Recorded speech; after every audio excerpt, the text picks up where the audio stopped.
നമ്മുടെ മഹത്തായ ആത്മീയ സംസ്കാരത്തിൻ്റെ ലോകത്തിൻ്റെ ആത്മീയ സംസ്കാരത്തിൻ്റെ കേന്ദ്ര ബിന്ദുവായ ഭാരതം മഹാഭാരത യുദ്ധകാലത്തു പോലും ധർമ്മം വെടിഞ്ഞ് യുദ്ധം നടത്തിയിട്ടില്ല. സൂര്യാസ്തമനത്തോടെ യുദ്ധം നിർത്തുകയും ചെയ്യും. ഇത്രയും ധാർമ്മികരായ ഭാരതീയ സംസ്കാരത്തിന് യോജിച്ച ഒരു കാര്യമല്ല ഈയിടെ നടന്നത്.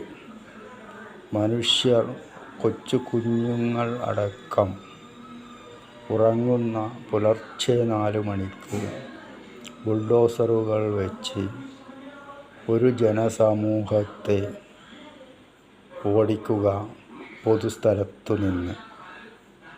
അവർ ചാരന്മാരോ ക്രിമിനലുകളോ സ്ത്രീകളെ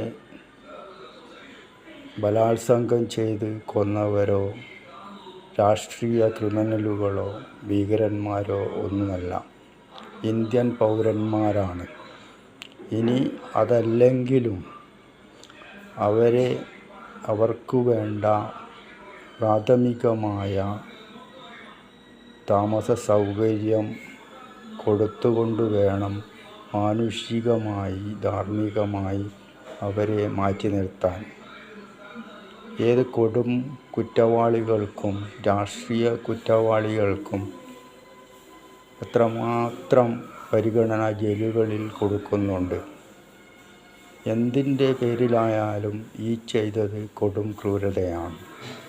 എത്ര തന്നെ ന്യായീകരിച്ചാലും ദൈവത്തിൻ്റെ മുന്നിൽ ശിക്ഷ കിട്ടുക തന്നെ ചെയ്യും, ഒരു സംശയവുമില്ല. ഇത് ചെയ്തവരുടെ കുഞ്ഞുങ്ങളെ ഒരു കൊതുക് പോലും കടിക്കാതെ അവർ എയർ കണ്ടീഷൻ റൂമിലും കൊതുകുവലയ്ക്കുള്ളിലും കിടത്തി ഉറക്കുന്നില്ലേ? അപ്പോൾ മറ്റുള്ളവരുടെ കുഞ്ഞുങ്ങളെ കൂടി ഒന്ന് ചിന്തിക്കുന്നത് നല്ലതായിരിക്കും.